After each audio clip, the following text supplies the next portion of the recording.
Abra sua Bíblia lá em Judas, número 14.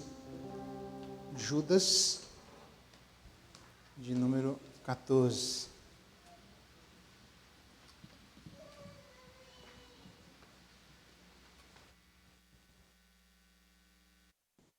Judas, número 14. A palavra de Deus diz assim: quanto a estes, foi que também profetizou Enoque, o sétimo depois de Adão, dizendo: eis que veio o Senhor entre suas santas miríades, para exercer juízo contra todos e para fazer convictos todos os ímpios, acerca de todas as obras ímpias que impiamente praticaram, e acerca de todas as palavras insolentes que ímpios pecadores proferiram contra ele. Estes tais são murmuradores, são descontentes, andando segundo as suas paixões.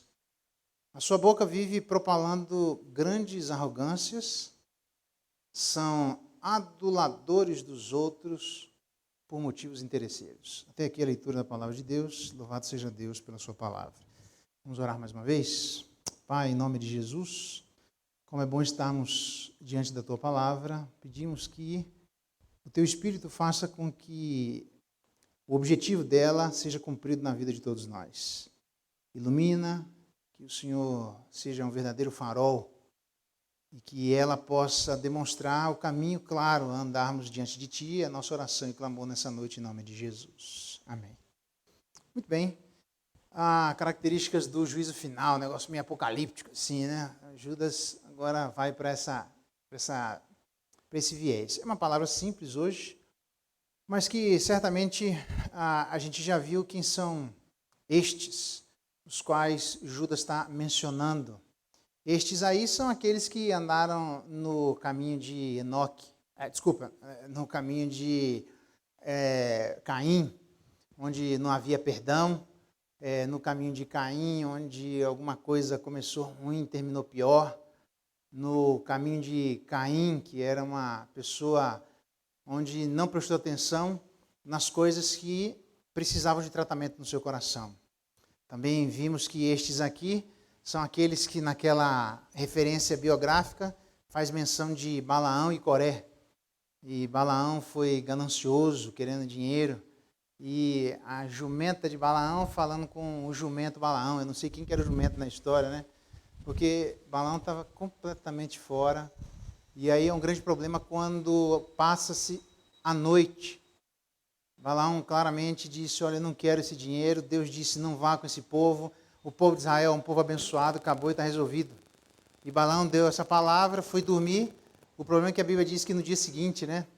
Balaão ficou com aquele negócio na cabeça, dinheiro fácil, vou resolver um monte de problema, aí cuidado com aquilo que passa na sua cabeça durante a noite. Vá dormir.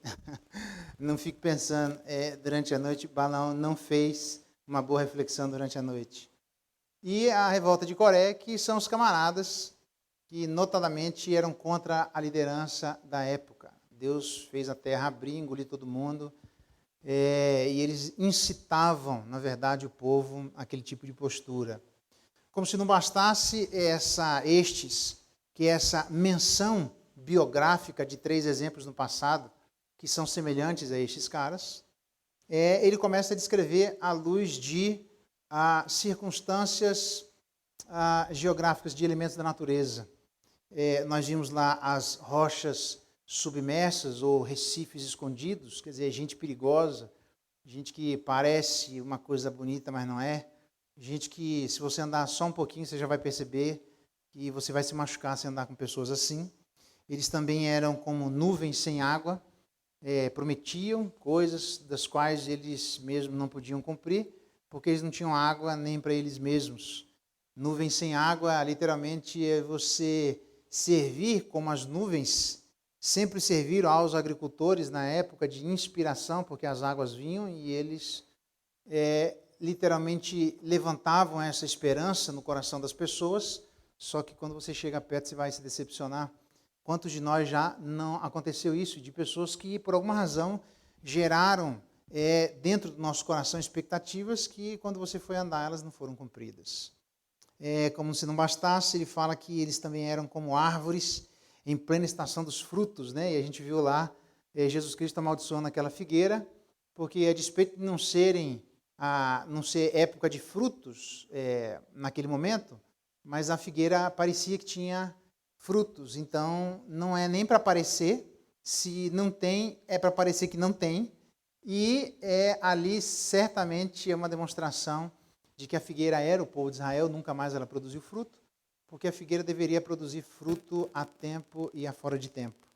E a gente viu lá em Jeremias 17, que o crente ele não tem nenhum problema, porque ele está afincado onde existe água, e ele não teme quando vem o período de escassez, porque ele dá fruto a tempo e a fora de tempo. É impossível, não dá certo os crentes darem fruto só em época que é para dar fruto. Isso não faz sentido.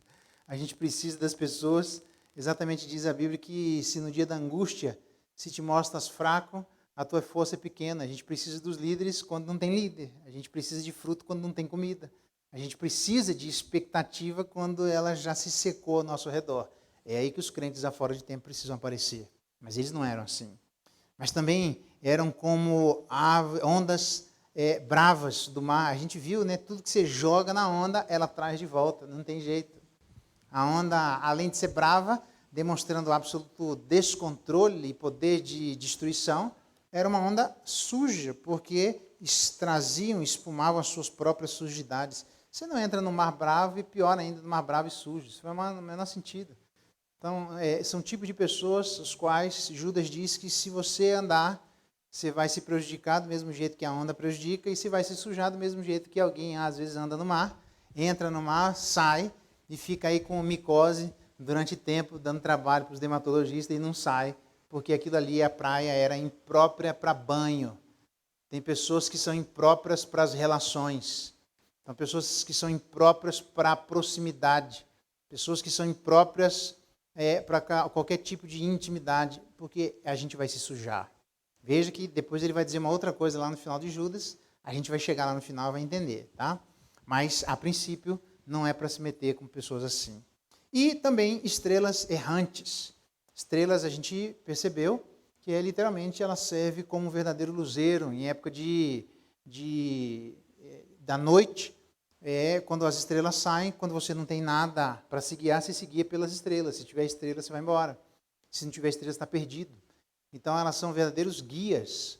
E aí, lá eu comparei com Daniel, capítulo 12, numa época da grande tribulação, quando surgirem as dificuldades, qual nunca o povo de Deus experimentou até então, surgirão pessoas conduzindo outros à justiça, que seriam como estrelas brilhantes. E a gente precisa ser, na época da escuridão, luz. A gente precisa ser, na época da putrefação, sal. A gente precisa ser, na época de falta de opção, uma viabilidade de vida. Que é isso que esses camaradas não eram. Então, das duas, uma, certamente nós seremos estrelas, ou errantes, ou acertantes. As pessoas vão olhar para nós e deve ser assim. A gente se guia pelos outros. Os filhos se guiam pelos pais. Há amigos que servem de guias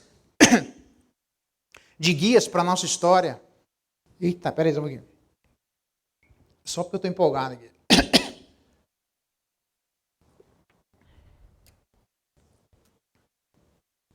Aí não vale. Muito bem. Então, a gente deve aprender a sermos guias, sermos essas pessoas que servem de orientação, do mesmo jeito que a palavra serve de orientação para nós. Já que ela é luz para os nossos pés e lâmpada para os nossos caminhos, à medida que ela ilumina a nossa vida, automaticamente a gente ilumina a vida dos outros. Eita, meu Deus. Já pensou? Como é que fala tossindo? Muito bem. Isso aí você corta depois, tá? Depois você volta direitinho, bonitinho assim. Chegamos em Judas 14.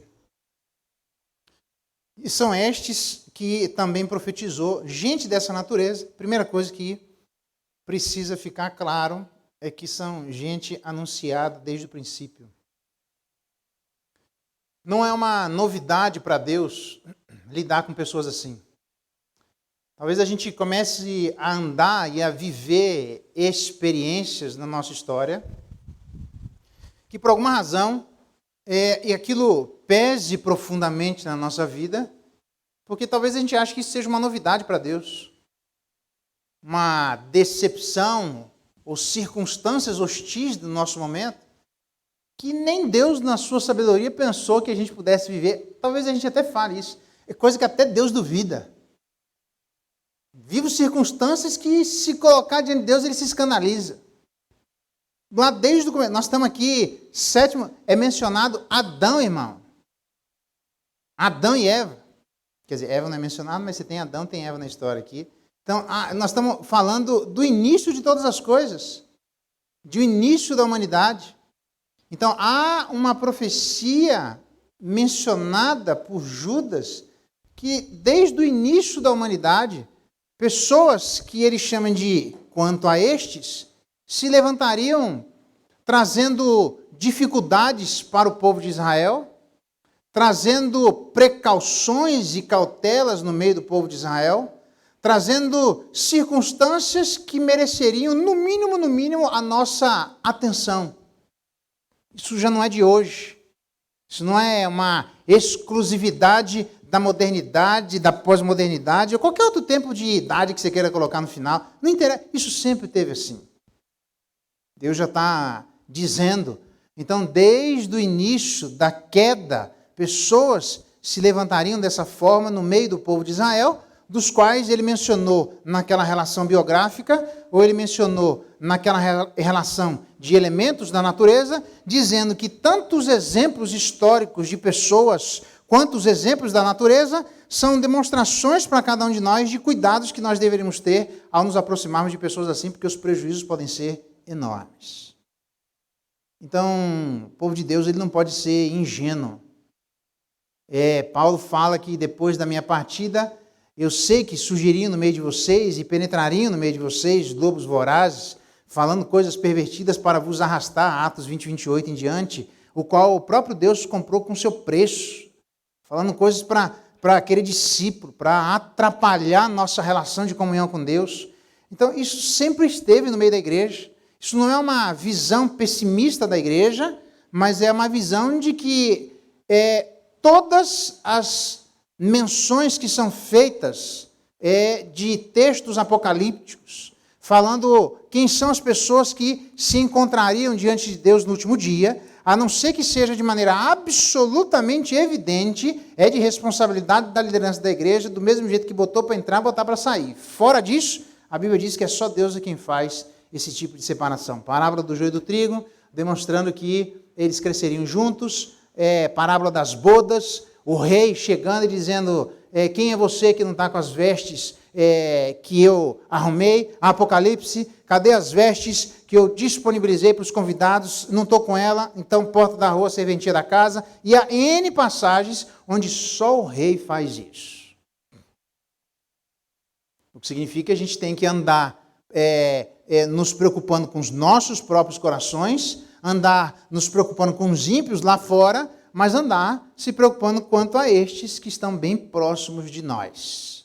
O que eles andam, o que eles pensam e o que eles comem, como eles vivem, Judas está dizendo. Quando você lidar com gente assim, põe as barbas de molho, porque é gente perigosa que existe no meio do povo de Deus. Sempre existiu isso. Então, isso é quanto a estes. E ele faz, então, essa profecia, demonstrando algumas coisas bem claras. A primeira delas é que a profecia foi anunciada. O juízo final nunca foi alguma coisa que vai vir sem que... tudo bem, nas minhas andanças por aí, eu sei que teve gente que falou para mim assim, posso falar um negócio para o senhor? Acho que eu comentei com você esses dias. Eu disse, pode. O que aconteceu? É verdade que me falaram que Jesus Cristo está voltando? Eu falei, mas está voltando de onde? Eu não sabia nem que tinha ido. Não, beleza, tem gente que ainda está nessa, né? Tá totalmente fora da casinha, o cara tá. Mas a Bíblia diz que do mesmo jeito que a primeira vinda, as pessoas casavam, davam-se em casamento e desprezaram, será assim também na segunda vinda. Elas não estão nem aí para Deus. Elas vão continuar casando, se dando esse casamento, não há nada de errado com isso. O problema é desprezar. O problema é aquilo que Jesus Cristo disse na parábola da figueira estéril. Vocês são hipócritas, sabem discernir os tempos e tomam decisões à luz desses tempos, mas não percebem que a vinda do reino de Deus também tem modificações que deveriam evocar da parte de todos aqueles que percebem a aproximação da vinda do reino de Deus e começar a tomar atitudes, e vocês não estão tomando essas atitudes. Vocês estão errados.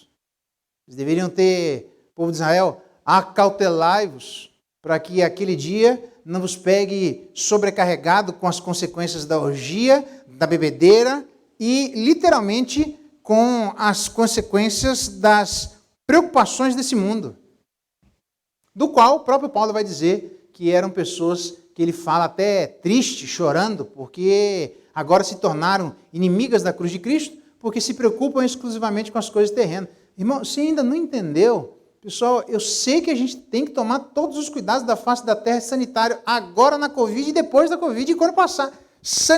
Sanitariedade é uma coisa que Deus esteve na frente de todas as pessoas. O menor índice de câncer de colo do útero do mundo é o povo de Israel, e uma das razões é por causa da circuncisão que Deus lá atrás, não só por motivos religiosos, mas também sanitários, colocou no meio do povo de Israel. Deus é um Deus de salubridade, não tem nada a ver com isso, mas não se engane, Deus vai recolher cada um de nós. Não se engane, Ele vai voltar, e não se engane, todos nós precisamos estar preparados para nos encontrarmos com o nosso Deus. Ele nunca disse que Ele não ia voltar, e Ele diz, prepara-te, para que aquele dia não seja alguma coisa a pegar cada um de nós de maneira totalmente desnecessária, como se a gente estivesse desavisado. Vai ser repentino, mas nunca sem aviso. E Ele é tão bom que Ele dá em conta-gotas. Preste atenção, os sinais da vinda do Senhor. Guerras, rumores de guerras, pestes, pais contra filhos, que também é uma peste, filhos contra pais, que também é outra peste. Tem todo tipo de peste, essa peste e essa que nós estamos vivendo. São sinais da vinda do Senhor. Prepara para te encontrar com teu Deus. Não é alguma coisa em que Deus simplesmente não deu o tempo necessário de trabalho para a vida da igreja se preparar para se encontrar com Ele. Então, quando a gente olha a questão do juízo final, não é para temer. Pelo contrário, Lucas diz, enquanto as pessoas terão medo, alegrem-se, porque a vossa salvação se aproxima. Então, é uma característica que foi anunciada, absolutamente claro, e a gente deve se preparar para isso. Uma outra característica do juízo final é que é uma vinda ou um juízo coletivo. É engraçado isso. Ele diz assim, nas suas santas miríades. Na verdade, numa outra tradução, o Senhor está vindo com milhares de milhares dos seus santos anjos. Daniel capítulo 12, eu mencionei a você que Miguel, o arcanjo Miguel vai se levantar no último dia, naquele tempo de grande tribulação, e ele vai ser a favor do seu povo, protegendo o seu povo, lutando as batalhas de seu povo. Irmão, ter um anjo, que é o arcanjo Miguel, contra nós, eu tenho certeza que não é uma coisa boa. Ainda que seja numericamente um. Não é bom. Eu não quero estar contra o arcanjo Miguel, é meu amigo, toca aqui, nós estamos juntos. Gabriel também não é bom, não. Gabriel vai lá falar a respeito do nascimento de Jesus Cristo. Ele diz, Zacarias, cara crente, temente a Deus, família de gente crente. Ele diz, será que é desse jeito mesmo? Rapaz, o Gabriel, você está achando que está falando com quem? Eu sirvo diante do Deus Altíssimo. Você fecha a tua boca, você só fala quando seu filho nascer, agora para você aprender. E quando ele saiu, ele, e o que aconteceu? E para você aprender. Enquanto Deus solta a língua da mula de Balaão, ele prende a língua da mula de Zacarias. Um anjo. Então, ser contra um anjo ou um arcanjo, ou qualquer final de anjo que não é uma coisa boa. É melhor ter eles como amigo. Mas Jesus Cristo disse, quando ele está sendo crucificado, ele diz para Pedro assim, embainha a espada. Porque se eu quisesse, eu mandava uma legião de anjos vir aqui. Eu acabava com a raça desse povo. Você está achando que eu estou sozinho nessa história? Eu é que me dou. Eu é que voluntariamente estou indo à cruz do Calvário. Faço porque eu quero. Dou a minha vida de vontade própria. Eu tenho autoridade para reaver. E esse mandato eu recebi de meu pai. Fica tranquilo. Que se eu quisesse, eu tenho uma tigrada pronta. Ele disse, agora é agora. E acabava com a raça daquele povo. E a gente não estava aqui para contar a história. A história seria absolutamente outra. Então, ter um anjo ou um arcanjo contra nós não é bom. Ter uma legião de anjos, como Jesus Cristo disse, também não seria uma coisa boa. Mas ele disse que ele vem com milhares de anjos.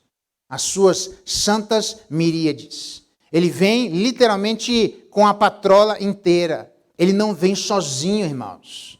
Se ele viesse sozinho já é um problema.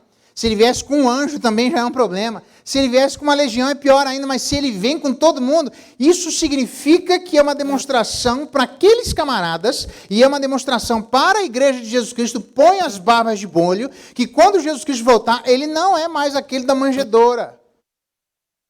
Ele não é mais aquele que está pendurado no Calvário, porque ele saiu de lá, ele vem em glória, e ele vem com todo esse grupo e aparato e esse exército que estão prontos para cumprir imediatamente a sua vontade. Então eu fico imaginando Jesus Cristo voltando, já é problema encontrar com Jesus Cristo, encontrar com uma legião, Gabriel, Miguel, e a galera toda pronta para a briga e diz, tem alguém para encarar? Não, sim, senhor, o senhor faz o que quiser, velho.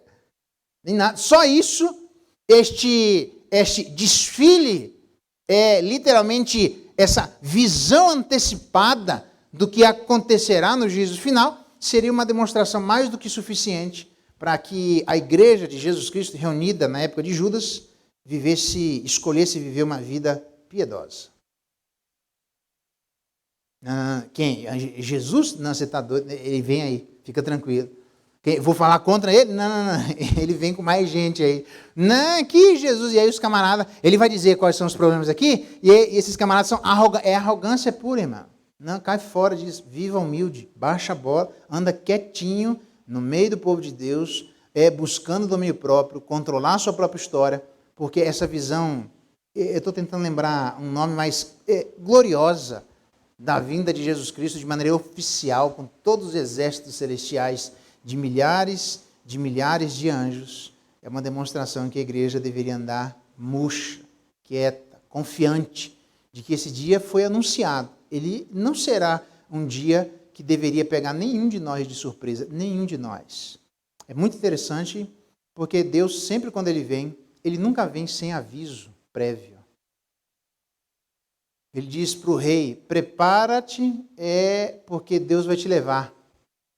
E aí o rei começa a chorar, ele diz, tá bom, vou te dar mais uns anos de lambuja, não tem problema. Mas ele podia simplesmente pegar o rei e levar.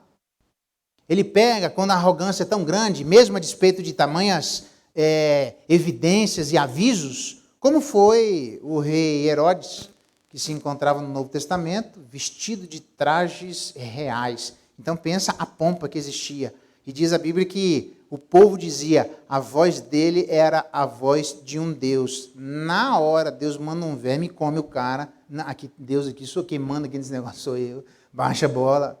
Nabucodonosor, cara arrogante, não são todos os meus príncipes reis? Não fui eu que construí essa grande Babilônia, que ficou marcado na história da humanidade por coisas belíssimas? Deus diz, come capim para você aprender 7 tempos, que nenhum de nós até hoje sabe o que são aqueles 7 tempos. Pode ser 7 minutos, 7 horas, 7 dias, 7 semanas ou 7 meses, não sei, mas foi o suficiente para quando voltou a inteligência de Nabucodonosor, ele diz, e Deus reina sobre todas as coisas. Murchou, né, negão? Viu que diante de Deus a coisa é bem diferente. Então, essa visão gloriosa da vinda de Jesus Cristo deveria fazer com que todos nós não sejamos arrogantes, como ele vai dizer agora, destes libertinos que são como nuvens sem água, árvore em plena estação de frutos, destituídas desarraigadas, duplamente mortas, ondas bravas do mar, cai fora. Isso não é gente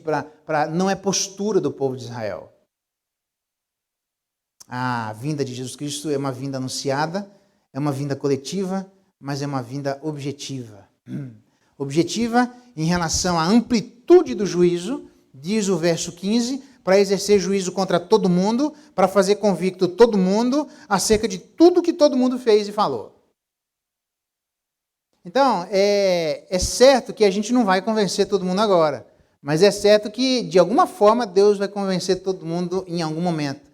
Então, não se engane, a gente conversa com as pessoas, a gente fala, Jesus Cristo está vindo e elas não gostam, elas sentem como que coceira nos ouvidos, elas se afastam, buscam mestres segundo as suas próprias cobiças, tentam nos arrastar, falam, são murmuradores, e ainda assim a gente deve resistir. Calma, que não é desse jeito, porque quando Jesus Cristo voltar, ele vai dizer, pois agora você vai aprender. Sabe quando um pai sai e os filhos ficam falando, olha que o pai está falando, olha, não, que é desse jeito, aqui quem manda nessa casa sou eu, porque minha mãe é desse jeito. Eu me lembro do Jeremias falando, né, para ver se a gente de fato tem livre vontade, se a gente determina aquilo que somos. Fala para sua mulher, assim, assado, estou mandando. Fala para a mulher, estou mandando, que você vai ver o que vai acontecer. Não manda nada. Não acontece nada. Os irmãos ficam lá, quando meu pai vinha, quando minha mãe vinha, aí vem o pai e ele se diz, fala lá agora, conversa com ele. E aí ele diz, como é que é a história? Porque aquele que vem com autoridade, com as suas santas miríades, com Miguel e Daniel, e com Gabriel, e se coloca diante de nós, ele vai fazer cada uma das pessoas engolir tudo aquilo que fala. Você vai aprender que quem manda nessa história sou eu, que tem um Deus que governa. Eles sempre souberam. Só que agora existe uma amplitude de uma demonstração que Deus quer alcançar todas essas pessoas. Do que exatamente é essa persuasão e esse juízo? Aqui é uma demonstração da inapelabilidade do juízo. Não é uma questão de convencimento para dizer, beleza, desculpa aí, eu estou errado, dá para a gente consertar? Não, aqui não tem conserto mais, irmão. Esse é que é o problema.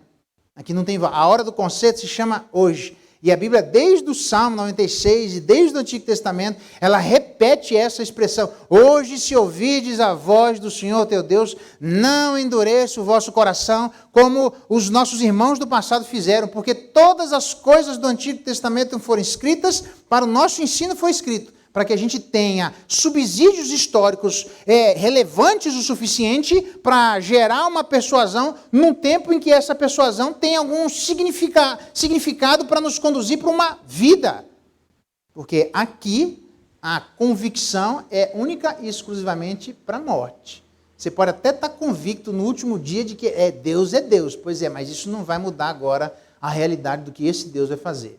Porque aqui é só um juízo, não é uma tentativa de convencimento para que as pessoas mudem de opinião. A hora de mudar de opinião se chama hoje. É isso que a profecia ou a demonstração do juízo final deveria trazer para a vida de cada um de nós. O tempo, então aí tem uma tentativa, né, de aliviar, que é o tempo de uma tribulação onde as pessoas seriam arrebatadas, e as que ficam é um tempo para as pessoas poderem mudar de opinião. Irmão, isso não existe na Bíblia, esquece, isso é viagem, isso é coisa de filme, coisa de Tim LaHaye lá, que colocou e pegou no meio da igreja, cara, esquece isso aí, isso não tem nada a ver. Não tem nenhum momento na história em que Deus dê uma oportunidade, a não ser quando nós estamos vivos. Quando Deus levar e vier e buscar a sua igreja, acabou a oportunidade. Tem gente que diz que Jesus Cristo foi lá no inferno, pregar para as pessoas no inferno, para as pessoas no inferno lá se convencer, e arrebatou algumas pessoas do inferno. Não, as pessoas mortas são mortas vivas, agora, enquanto nós estamos conversando com elas. Porque as que foram para o inferno, não tem nenhum texto da Bíblia que existe alguma possibilidade de Jesus Cristo ir lá para tentar mudar uma realidade que é imutável. Fui falar nas minhas andanças por aí, eu sei que está gravando, mas fui falar. A pedido da família, quando eu vou em velório, eu pergunto antes.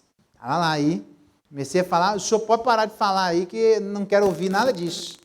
Ih, meu Deus do céu, lá vem a outra, não, o senhor pode falar que quem está mandando aqui sou eu. Beleza. Aquela arrogância ali, é só ali, irmão. Quando Jesus Cristo voltar, vai, se continuar naquela arrogância, para o quinto dos infernos daquele jeito. Porque o tempo de mudança de opinião, errar é humano. Mas mudar de opinião é divino. É só Deus quem pode persuadir. E eu faço votos de que um texto como esse, a respeito da vinda de Jesus Cristo, quando ele diz para exercer juízo sobre todos, para fazer convicto todos os ímpios, acerca de todas as obras ímpias que impiamente praticaram e de todas as palavras que ímpios pecadores proferiram. A hora é agora. Por quê? Porque ele diz quais foram as 3 coisas que essas pessoas cometeram. A primeira delas é verso 16, murmuração. Murmuração é bem interessante porque a gente pode ter razões legítimas para reclamarmos. Eu sei disso. Por exemplo, multiplicando-se o número dos discípulos, houve murmuração dos helenitas contra os hebreus, porque as viúvas estavam sendo esquecidas na distribuição diária. Então reclamou, cadê? Estava esquecendo de mim por causa de quê? Os caras foram lá, quando a razão é legítima, eles mandaram os apóstolos, e os apóstolos resolveram.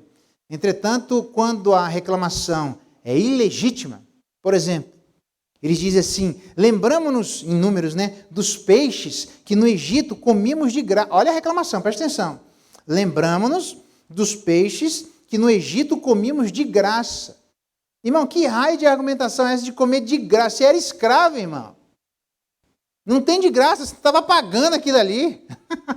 Você pagou até a mais, os caras deviam para você, cobraram juros sobre juros, foi indevida a atuação dos egípcios sobre o povo de Israel. Não tem negócio de comer de graça. A percepção do povo de Israel era absolutamente equivocada, mas foi levantada essa argumentação de que era melhor eles estarem lá comendo, entre aspas, de graça, do que experimentarem tudo aquilo que Deus já havia feito em prol deles.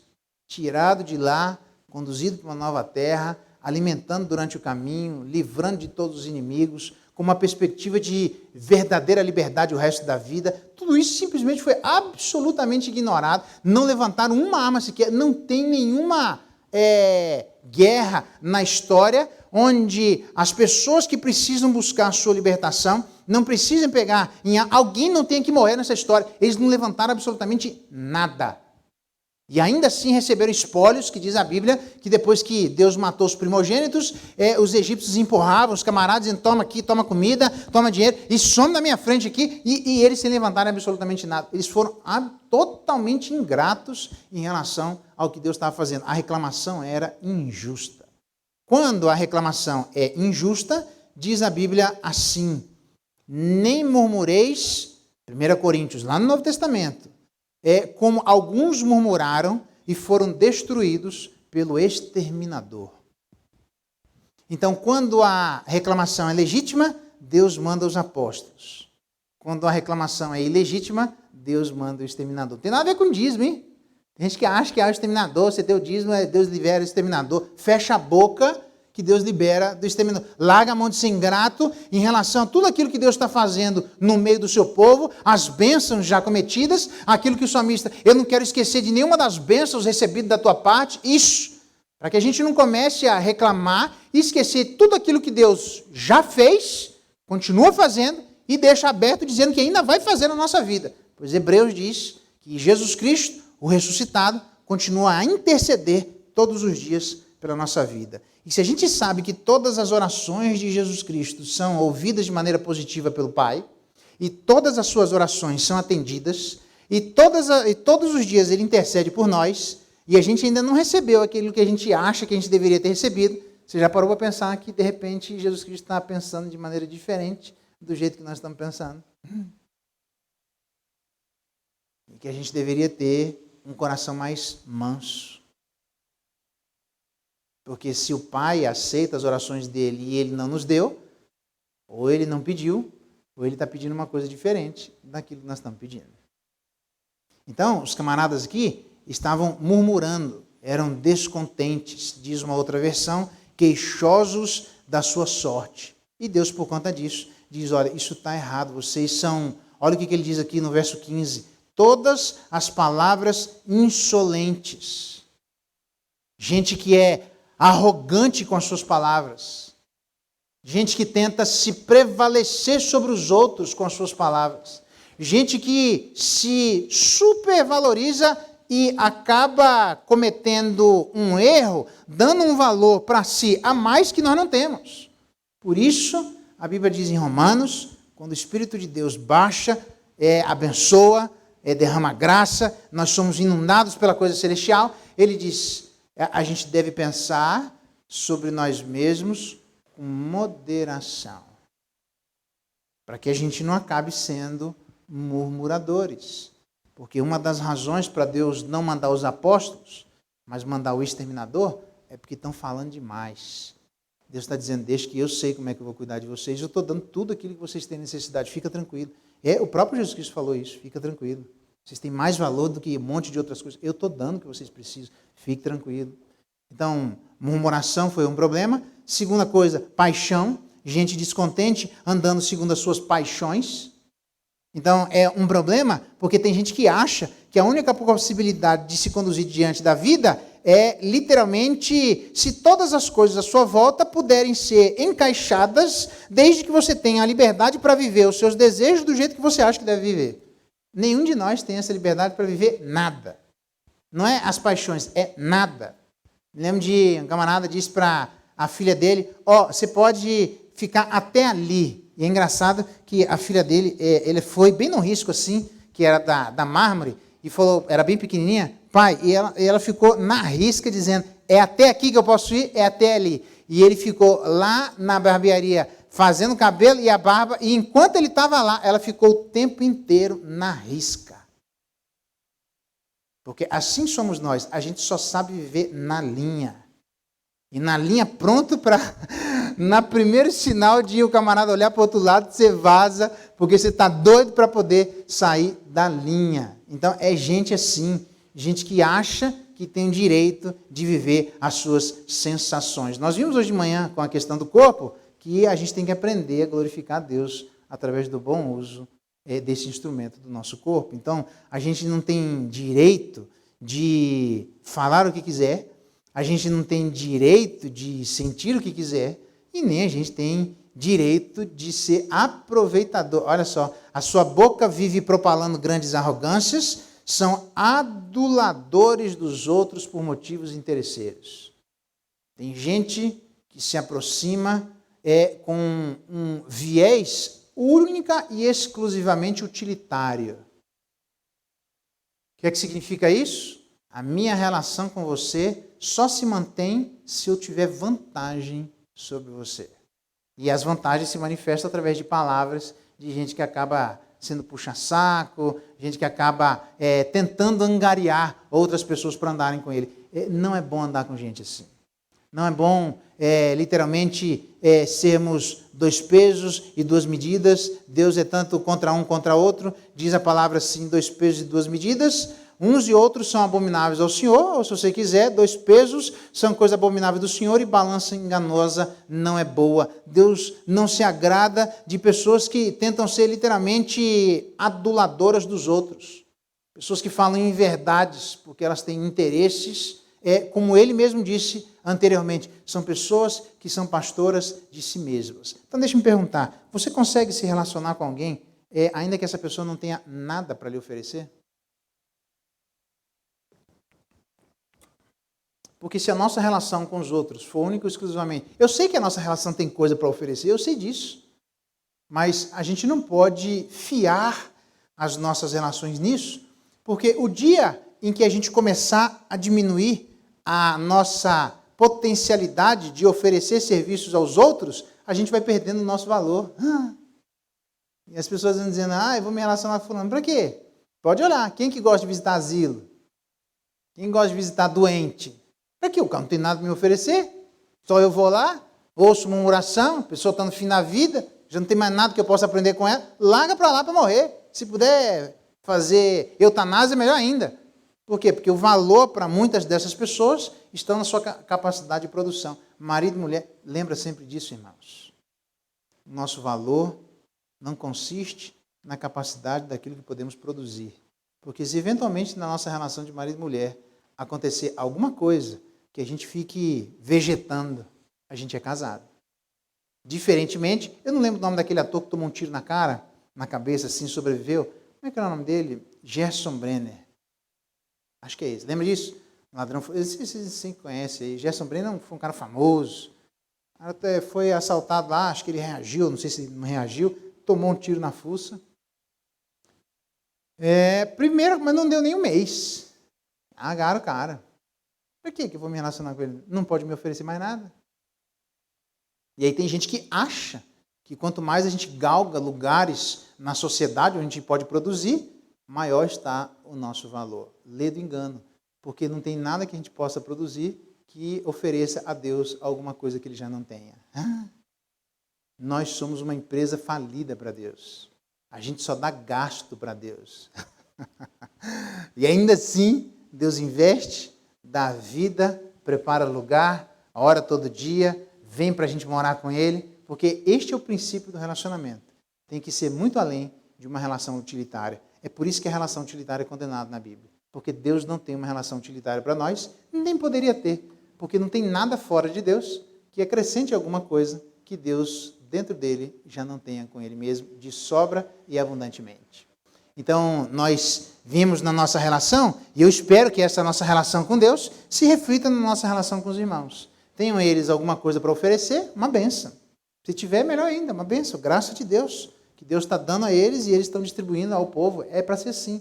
Mas se não tiver, bênção também. Nós vamos nos relacionar do mesmo jeito. Não é para ficar com palavrinha dúbia só porque a gente tem interesse no bolso dos outros. Porque estes camaradas, diz a Bíblia lá no comecinho, que eram pastores de si mesmos, que a si mesmos se apacentavam. Nós não fomos chamados para isso.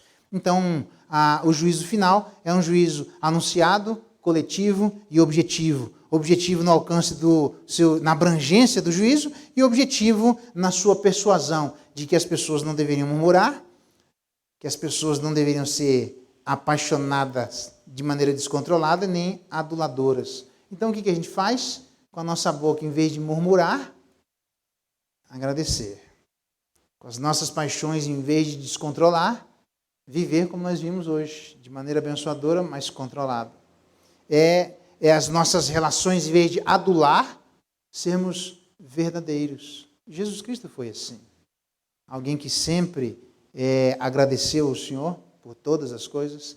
Alguém que sabia absolutamente viver de maneira controlada em relação às suas paixões. E alguém que não ficava adulando. Era manso, humilde, mas sempre falou a verdade. E isso que deve ponderar na vida da igreja. O que é que Deus espera da igreja? Que o juízo final traga posturas como essa. Posturas de gratidão, posturas de verdadeira paixão e posturas de verdadeira relação. Vamos orar? Pedir que Deus nos abençoe. Vamos ficar de pé. Não sei como é que nós temos andado na presença do Pai, mas o texto é bem simples. Bem simples. Desde o começo, Enoque já havia profetizado de gente assim. Mas também desde o começo Deus levantou gente grata, verdadeiramente apaixonada e com relações como de Jonatas e Davi. Isso. Os grandes homens de Deus nunca andaram sozinhos. Pai, em nome de Jesus, obrigado pela tua palavra. Obrigado, Deus, porque ela é desafio para nós.